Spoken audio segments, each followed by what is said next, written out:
Well, for the first time in this year's Derby, all the competitors were in action on the one night. We saw 8 heats and 8 terrific heats, Kevin. We kicked off in the opening heat tonight. We'll go straight into it. And here we had a great run by El Flutter. He's a very strong dog, and once he slipped around in second, there was a strange sort of corner. Whizzing Archie caused hassle for Eccleston. El Flutter slipped around second, and once doing so, he was going to be too fast with him. Yeah, he's very strong running sort. Peter Cronin's runner. Peter Cronin's had an excellent year. The dog's running out of their skin. El Flutter, this is his first win in the competition. It's hard to believe because he has ran very, very well so far. He deserved a win. Skywalker Farlow getting his name in the hat next week again. He just continues to qualify without really excelling, but he was 4th in the opening round. He was 3rd last week. He's 2nd this week. He is getting closer. His times are improving. Whizzing Archie, as we saw at the opening bend, drove through the opening bend, cost Ecclestone a good position. He was the early pace setter. Going to the corner, he lost his chance at the opening bend. Whizzing Archie drove through on the inside, and he keeps going from strength to strength, Whizzing Archie. And with that early pace, being a railer, he's sure to be thereabouts as well. Skywalker Farlow, we have to mention, he's doing this thing which is, it's infuriating. He's moving in when he gets a chance. If he'd stayed wide tonight and certainly other nights, he'd have got a clear run around the opening 2 bends, and he enters the back straight in full stride, but he's just drifting in for some reason. You'd imagine he was a natural wide runner at one time, but now this tendency to cut in is costing him. Yeah, and you kind of wonder, is it a lack of confidence for me? I think he's used to winning his races, and if he was winning his races running wide and he was getting his nose in front, he'd have that confidence. You see soccer players tend to do stuff differently if they're not winning, and maybe that could be it. I'm not quite so sure. I don't know. He's normally out in the hair, really. He stays wide. I don't know why he's moving in. Maybe it is just a lack of confidence. That could be it. If he gets his nose in front, I'd expect him to improve. He's going to have to improve. We're getting to the quarterfinal stage now, and there's little room for error here. He's got lucky so far. His class has carried him through, but he will need to step up. He will need to improve. But as you said, if he can stay out wide and stay out of trouble, he's still one of the fastest dogs in the competition. Paradise Maverick. This is the dog. You mentioned the word there, confidence. He was finding trouble in his 4-bend races, his 525s, 550 runs, prior to a couple of runs over 575 before the Derby. He hit the front in both of them, and all of a sudden this dog has taken off. He won his first round well, he won his second round better, and he's gone even faster in the 3rd round tonight. Flashed out of trap 3. We thought he was too far off the fence, and once he hit the front, I know Homeless Boy did head him briefly down the back, but once this fellow was so close to the pace, he's so strong. He's a greyhound that could still play a big part in this Derby. He's progressive. Yeah, you'd have to say he's going to play a big part. He's the giant fastest there tonight, and every dog was running tonight, so you'd have to say he's progressing very nicely. I didn't think he'd get across from where he was. He did. He's shown excellent all-round ability. He's so strong. As you said, he was running over 575 before this competition started. He stays every yard of the trip. The interesting thing is, where has he got this early pace from? I've never seen him showing as much consistency at the starting traps. I know he's improved greatly with each start. He did miss a kick in the opening round, but since then he's been paw perfect at the boxes, and he's a big danger to everything in the competition. He's a young pup. He's only had 13 races. He's 7 wins under his belt already. He's got all-round ability. He fits the bill for a Derby winner. Don't want to put the jinx on him. He does fit the bill though, but he will need to just keep that consistency at the boxes. If he can, he's definitely one of the big players. Yeah, not 2 years of age until September, of course. Droopy's Ward. It seems they handed this fellow the red jacket when he arrived to Ireland. Yeah. He's held on to it tonight again. He's after getting the red jacket for the quarterfinals, but he showed some pace from the 2nd bend. Tonight was perhaps the night where he didn't get touched, and he got to show his pace from the 2nd bend without having to stop or hesitate. And, oh my God, he flew home. Yeah, he will need to improve a little bit for me at the boxes to win the Derby. As I said a couple of times on this programme, that he just has that qualifying ability. He's just always plugging away. He's always the one there to pick up the pieces. Any trouble up front, he's there. He'll capitalise. It's hard to see him finish now the first 3. However, it's hard to see him winning many heats because he's so far off the pace in the early stages. He's got a plum draw in 1 again. He's been in 1 so far. He's used to trap 1. He loves trap 1, and that suits a slow starter. He's not probably getting into as much trouble at the opening bend. From a win perspective, I think he'll struggle to win races considering the slow starts and the lack of early pace he has. He'll probably need a little bit of trouble up front. I would be concerned.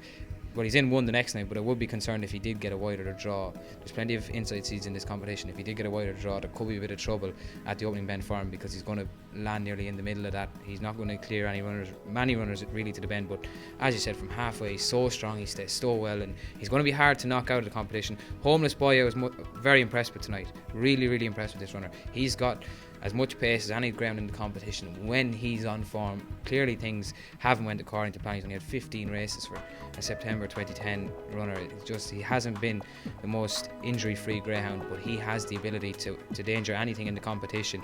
It was a much improved run from him tonight. if he stays sound, I'd be surprised if he can't go a few more rounds still. On to Heat 3, and here, well, perhaps the most impressive runner of the night on the eye, Lochiel Blake, 29.43. I was actually surprised. I thought he was nearly going faster, considering how the dogs in the inside ran. I'm not one for track bias normally. I do believe the inside, perhaps at that stage of the evening, wasn't running as quick as the outside, but Lochiel Blake, you can't take anything away from him. He showed terrific early speed, added to it down the back, and wasn't stopping up the home straight. Yeah, I'm delighted to be on him as my charity bet. I wouldn't change it for the world. He's my Derby winner if he keeps doing what he's doing.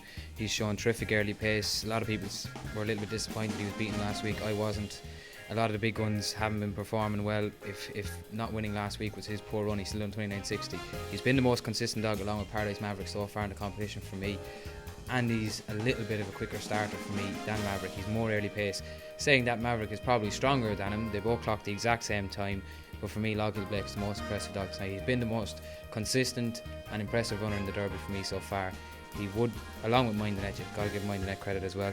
But for me, the way he's going on the outside, I've referred to it plenty of times, the lack of air in this Derby. He's got it in abundance, and he was a length or two in front passing me. He was nearly further in front of the opening bend, and I was in the stand, so he's accelerating the whole way into the bend.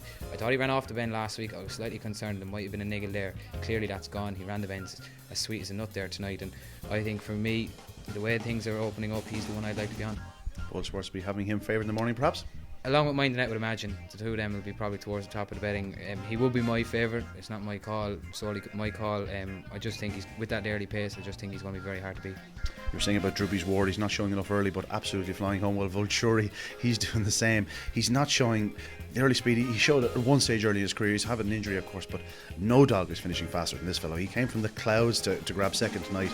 He's going to have to turn closer, but as you say, he's going to be hard to keep out of the frame. Yeah, very similar to Ward, but Vulturi's got more for me. He's got more of a kick from the third bend than Ward. It's hard to believe he's only 69 pounds weight. That's like at the third bend for a Greyhound looking on. If you didn't say it was Vulturi, he's odds against to qualify. At least odds against to qualify. It does not look good. He checks the third bend. If he'd have said he was going to be second at that point, you would not believe it. He is absolutely flying home. He's one of those that's going to be hard to keep out of the frame again. You could see him there turning, qualifying, and come final night, if there is a bit of trouble and he's there, well, there'll be nothing coming home from the second bend home. There'll be absolutely nothing coming home as fast as him. He will need, from a win point of view, he will need to try and get into a better position early on. He's just running into traffic problems and stuff like that. He's the fastest finisher now in the competition. Boylesports is gone. Vulturi is the one everyone's looking at. If you're a fan of the stayers, you're going to be on Vulturi. And you got to say, Emer's superstar, Jerry Holian's dog, he's running very, very well as well. He's got good early pace, he's a good all-rounder, and he's capable of a big run. We haven't seen it yet from him, but it's not too far away, I suspect. He will need to lead to produce the run. He hasn't led in any of his heats yet, and if he leads, it's a different dog for me out front, but he will need to start trapping quicker. On now to Heat 4, and well, you could have thrown a tea towel over them at the opening corner here. There was less than a length and a half in it, perhaps, the six runners on the opening corner, but JT Osprey had the best draw. Oh God, she's plucky. I said about the track bias, she was in the inside and the time wasn't there, but again, she was in the right place to take advantage. Perhaps the track wasn't running that quick for her on the inside. Yeah, she's gutsy. She's very, very gutsy. She's got good trapping ability just into the corner. You think she's going to lead around the bend comfortably, but she just maybe lacks a little bit into the corner. She was just pegged back on the corner. She lost a bit of ground there. That could be an excuse a little bit for the time as well. She's really gutsy. She's not one to pick up Manny down the back, but off the third and fourth bend, she really does power home. In the opening round, she ran Boylesports very, very close, and Vulturi to a head when she was in a similar position to them, so she does stay very, very strongly from the third bend. The one flaw maybe in her is slightly down the back, but she's got great trapping ability. She needs inside. She's got three the next night. I think she has a chance of qualifying again, but she will need to mind herself in the opening corner. Thorn Valley ran a great race for Jerry Mealy. Delighted to see Jerry still involved. Won the last heat. Many thought it was a surprise win, but he ran really, really well again. There was not much in it at the line between JT Osprey and Thorn Valley. Outpaced her around the top two bends to take it up at the third bend, so you'd have to say Thorn Valley was impressive too. Hawaii Kinsale, he's plucky. He ran really, really well in the Derby last year. He's plucking away again. You'd never know, he could go further as well. He's the type of dog who tiptoes through a competition. He won last week, but it's not normally his style. He just gets second, third every night, not doing flashy runs, but again, he was only a whisker away from making the final last year, and who knows. Yeah, exactly. Like he's not one to go out and blow the clock off the wall or anything like that, but he just keeps qualifying, and that's what it's all about. We saw big guns going out tonight, the likes of Nige and Boylesports. Boy Kinsale has as much chance as Local Blake and the likes going into the round the next night. He's still in the hat. On now to Heat 4, and well, you could have thrown a tea towel over them at the opening corner here. There was less than a length and a half in it, perhaps, the 6 runners on the opening corner, but JT Osprey had the best draw. My God, she's plucky. I said about the track bias, she was on the inside and the time wasn't there, but again, she was in the right place to take advantage. Perhaps the track wasn't running that quick for her on the inside. Yeah, she's gutsy. She's very, very gutsy. She's got good trapping ability just into the corner. You think she's going to lead around the bend comfortably, but she just maybe lacks a little bit into the corner. She was just pegged back on the corner. She lost a bit of ground there. That could be an excuse a little bit for the time as well. She's really gutsy. She's not one to pick up many down the back, but off the third and fourth bend she really does power home. In the opening round she ran Boylesports very, very close, and Vulturi to a head when she was in a similar position to them, so she does stay very, very strongly from the third bend. The one flaw maybe in her is slightly down the back, but she's got great trapping ability. She needs inside. She's got 3 the next night. I think she has a chance of qualifying again, but she will need to mind herself in the opening corner. Thorn Valley ran a great race for Jerry Mealy, and delighted to see Jerry still involved. Won the last heat. Many thought it was a surprise win, but he ran really, really well again. There was not much in it at the line between JT Osprey, and Thorn Valley outpaced her around the top 2 bends to take it up at the third bend, so you'd have to say Thorn Valley was impressive too. Hawaii Kinsale, he's plucky. He ran really, really well in the Derby last year. He's plucking away again. You'd never know, he could go further as well. He's the type of dog who tiptoes through a competition. He won last week, but it's not normally his style. He just gets second, third every night, not doing flashy runs, but again, he was only a whisker away from making the final last year, and who knows. Yeah, exactly. Like he's not one to go out and blow the clock off the wall or anything like that, but he just keeps qualifying, and that's what it's all about. We saw big guns going out tonight, the likes of Nige and Boylesports. Hawaii Kinsale has as much chance as Local Blake and the likes going into the round the next night. He's still in the hat. A fancy dog went out in Heat 5 as well, Van Frankie. This fellow stepped straight right from traps and cost Indigo Jack his chance as well, but instead Kisses for Clodagh. This fellow is absolutely flying. Hard to believe this dog had such a bad injury at such an early stage in his career, but the way he's racing, he could nearly be the threat to Local Blake to the opening corner come the big night perhaps. Well, he's the one. If you go back in his early, as you stated there, his early career, he was the one dog with all the early pace. Everyone wanted to be on Kisses for Clodagh. He was touted as an English Derby dog. You need early going thing, and they thought enough of him to keep him up at the top end of the market for the Derby. As you stated, plenty of injuries have cost him dearly in his career. He is the story now. Everyone wants him to do well because of the dog that's come back from such a bad injury, and he's still plugging away. He was mighty impressive tonight. I couldn't give him a chance. Just inside Tyre Sugar Ray, how they managed to avoid each other and how Sugar Ray managed to finish second. 6 inside seats, 5 beat 6. I didn't think it had happened. 3 and 4, Van Frankie for me didn't really start well and then collided with Indigo Jack, and there was plenty of trouble there. Killinane Baby ran really, really well to pick up Van Frankie to qualify off the last bend. She's still there, she's still not producing her puppy form. If Pat can get her to produce her puppy form, she's much better than what she's shown, and she's still there as well. But Kisses for Clodagh, what a run tonight, and he's a similar one. He's been very consistent so far. He took the first race to get under his belt, and his last 2 clocks, 29.54, 29.51. He should be at the top end of the betting too. You mentioned Sugar Ray though. Yeah. You're saying Kisses for Clodagh is a story. Sugar Ray's looking for his 3rd Irish Derby appearance. You never know, perhaps at 4 years of age this could be his one. Yeah, and similar story for Ballymacvic.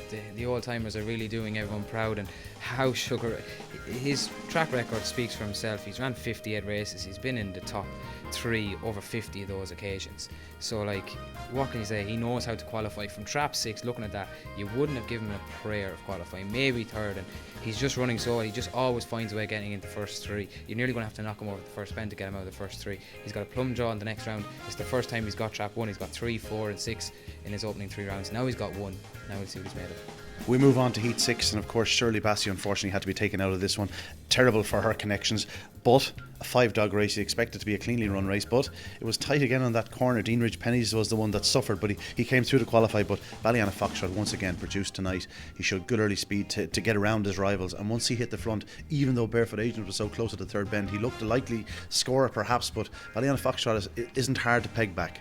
Sorry, beg your pardon, he is hard to peg back. Yeah, he's very hard to peg back, and I think his Limerick form before this competition is plenty underrated. He done 29.49 for the 550 on Limerick.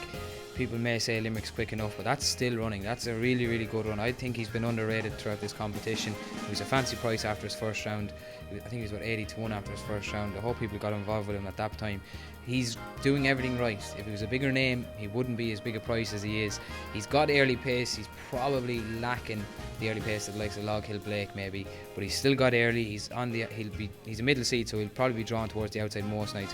Barefoot Agent, Dean Ridge Pennies both did on well to qualify. There wasn't much in it. It was a much better performance from both Dean Ridge Pennies and Barefoot Agent than we've seen so far in the competition. Maybe they're bouncing back to form, but Ballyana Foxtrot, I think his Limerick form is underrated, and I think if he's still a value price, I wouldn't mind having a few quid each around him again. First three home there, very strong greyhounds. Just Ballyana Foxtrot has that little bit more early. That's the key to his success. Now on to Heat 7 and the aforementioned Ballymac Vic, this evergreen star. The veteran, he's grey around the gills, but he doesn't know how to run a bad race. In contrast, Holden Spy ran a bit disappointingly tonight to finish out of the frame and finish fourth. He's gone out of the competition, but Ballymac Vic was the star. He hit the front early and he showed no signs of coming back to them.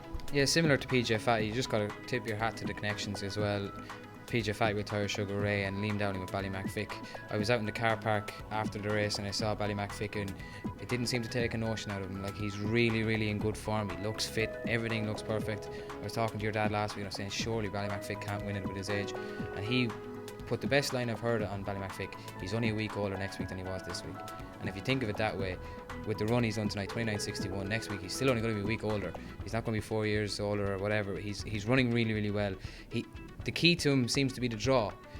I know he was a middle seed when he ran in Wimbledon, but he's an inside seed now. He's won from Trap 1 in the last 2 runs. It's been his best 2 runs by far for me this season, including the Champion Stakes win. I think his last 2 runs here have been more impressive than his Champion Stakes win. I think he's running really well. Borneo done really well to qualify. I thought a late race wouldn't suit him. He done well to finish second. And Green Prince, 2 in the heat for Liam Dowling. He's probably cursing his luck when he saw the draw come out, but 2 through. It was a very good training performance there. Green Prince is one of those flying starters. He'll be hard to knock out if he gets his nose around the bend in front every night, but Ballymac Vic, what more can you say? We must mention the Borneo factor. Everyone tells us he's a bad kennel, including Peter Cronin at times, but he looked grand and calm on parade, and perhaps he's putting that behind him, and who knows, he could go further again. Yeah, I kind of believe it though.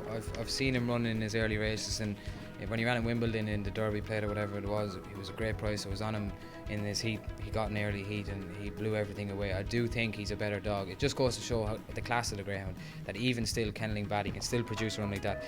It's a pity now because the heats, with less heats, it's going to be later on in the card, and that could be an issue for Borneo. But you have to say he is starting to run better despite running later on the card. Holden Spy for me was disappointing. I know he took a bump at the bend, but I thought that was a blessing in disguise. I thought the further back he was, it would suit him more. It didn't happen for him tonight. I'm not really sure. I know he had an injury coming into the Derby. That may have been the excuse, but he just didn't seem to be the Holden Spy that we all knew and loved throughout this competition.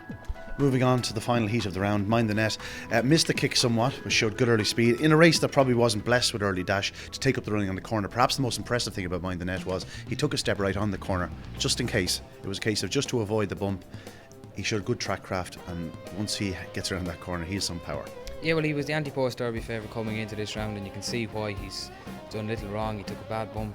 Well, not a bad bump, but he did take a bump off the second bend last week. That probably, in all fairness, did cost him victory. He didn't look like defeat was out of the question. It was out of the question at the second bend. When he kicked clear, you're not going to pick him up. Probably the only one who could challenge him from the second bend is Vilchori, and he's going to be too far behind, you would imagine, on their sectionals. The thing about Mind the Net for me, coming into the competition, the reason I would have been against him was his consistency at the boxes. I've said that all along. I don't think he's the most consistent starter. 343, 335 sectionals, and I'd imagine his split tonight is very good as well. He is starting really well. That's his key. It's going to be a great buckle in the quarter final. Himself and Log Hill Blake. For me, Log Hill Blake probably just has a little bit more early pace, but saying that, if Mind the Net turned close up the second bend, it'd be hard to say that Log Hill Blake will be able to hold them off, but that's what it's all about. We're going to get a great heat next week. That's for next week. Of course, we have to mention Shopping Basket, who's running a blinder. The Brosnans, they're getting excited. I know they really are looking forward to seeing their fella in the quarterfinals, hoping he progresses once again. He's a hard-running greyhound. If he does produce his best start, he's well capable of making the frame both next week and perhaps the week after. And of course, Ivy Hill Prince, who flew home to grab third spot on the line, denying Shane Boy Frankie. You have to feel sorry for the Kielies, but Ivy Hill Prince ran on strongly, but Shopping Basket ran a blinder also in second. Yeah, they both ran crackers. I'm quite surprised by Ivy Hill Prince. I thought he was more of an early pace runner. He's staying on much stronger, but in Limerick he was all about his early pace. If he can just produce those quicker starts that he was showing in Limerick. I think he's capable of much more. Whether or not he's capable of doing a 29:40 run is very much up for debate, but I like Ivy Hill Prince. I've liked him all throughout his career. I just think that there's a fast start in him. If he gets a good start, he could do much quicker time. Shopping basket, he knows how to qualify, he's gutsy. He will need to start quicker. He's a little bit inconsistent at the box. That tends to be his problem. He broke well tonight. He just was minding that was just too close tonight. But Shopping Basket and Ivy Hill Prince, they're both plugging away. So there's 24 next week. We're going to bring it down to 12. It's going to be hard to pick that 12. It is going to be very hard to beat the 12. To pick the 12. It's a really good heat. The third one. I think it's the third one where you have Log Hill Blake. You've got Minding It. You've got Troopy's Ward. That's a real good heat. I'm not really sure what way that'll be priced up. I'm sure there'll be plenty of debate over that. For me, still as it stands, the charity bet that I have, Log Hill Blake, I wouldn't swap him for anything in the competition. I think he's still going to beat. Well, there you have it. Join us next week for those quarterfinals. They should be 4 special races. We'll see you in 7 days' time.